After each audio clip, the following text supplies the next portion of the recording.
Assalamualaikum warahmatullahi wabarakatuh. Halo Sobat Fisika, apa kabarnya nih? Nah, teman-teman, sebelumnya udah pernah belajar belum sih tentang proses termodinamika? Kalau misalnya belum, yuk simak videonya. Misal, terdapat sebuah sistem yang terisolasi oleh sebuah wadah silinder yang dimana sekelilingnya juga terdapat lingkungan. Sistem ini memiliki tutup sehingga ia bisa bergerak naik dan turun. Misalnya, kita asumsikan bahwa sistem ini memiliki volume awal V1, tekanan P1, dan suhu T1. Apabila kita terapkan perlakuan atau kita berikan kalor pada sistem, maka sistem ini akan mengalami perubahan, yakni memuai atau mengalami pemuaian sehingga volumenya juga berubah menjadi V2. Dan sistem di dalamnya juga mengalami perubahan, yakni P2, V2, dan T2. Perubahan dalam sistem wadah yang sebelumnya P1, V1, T1 menjadi P2, V2, T2 inilah yang dinamakan proses termodinamika. Pada proses termodinamika terdapat 4 proses, yaitu isobarik, isokorik, isotermal, dan adiabatik. Nah, pada kesempatan kali ini kita akan mempelajari tentang proses yang kedua, yaitu proses isokorik bersama saya Siti Nur Ayu dengan NPM 2211090026. Nah, teman-teman, ada yang tahu apa itu proses isokorik? Proses isokorik adalah proses perubahan keadaan termodinamika yang terjadi pada volume konstan atau tetap. Karena volumenya tetap, maka sistem ini tidak melakukan atau menerima usaha dari lingkungannya. Sehingga, jika kita lihat pada grafik hubungan antara tekanan dan volume, yang dimana di situ terdapat P1, P2, V1, dan V2.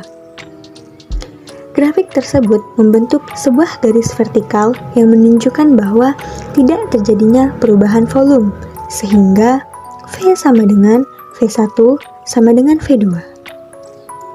Maka dari situlah usaha yang dilakukan pun sama dengan 0, atau W sama dengan 0. Hal ini juga sesuai dengan hukum Gay-Lussac yang menyatakan bahwa tekanan suatu gas akan berbanding lurus dengan suhu absolutnya pada keadaan volume yang konstan.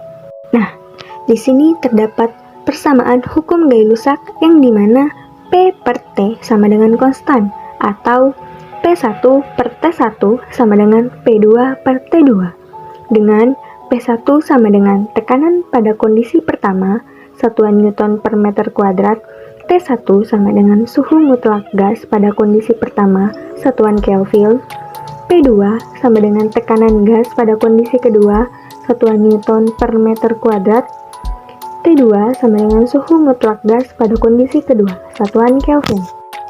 Untuk lebih jelasnya, teman-teman bisa melihat proses isokorik pada animasi video berikut ini.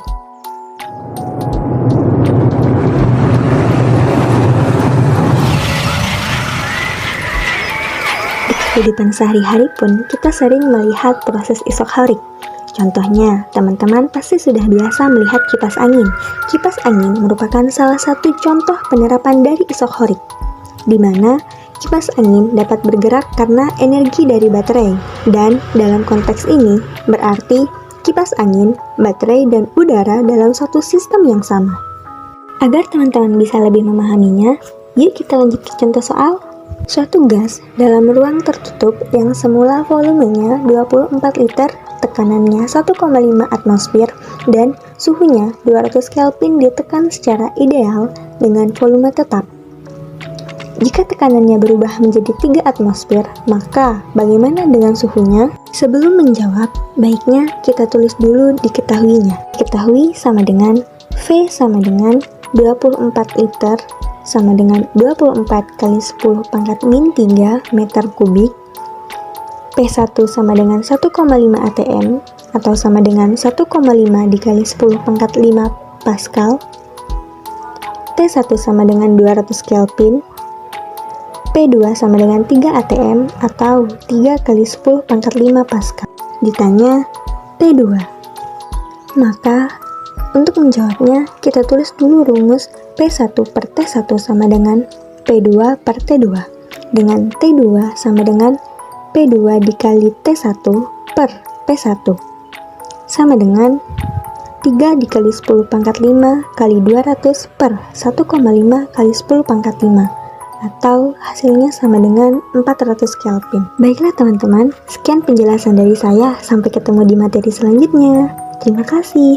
Wassalamualaikum warahmatullahi wabarakatuh.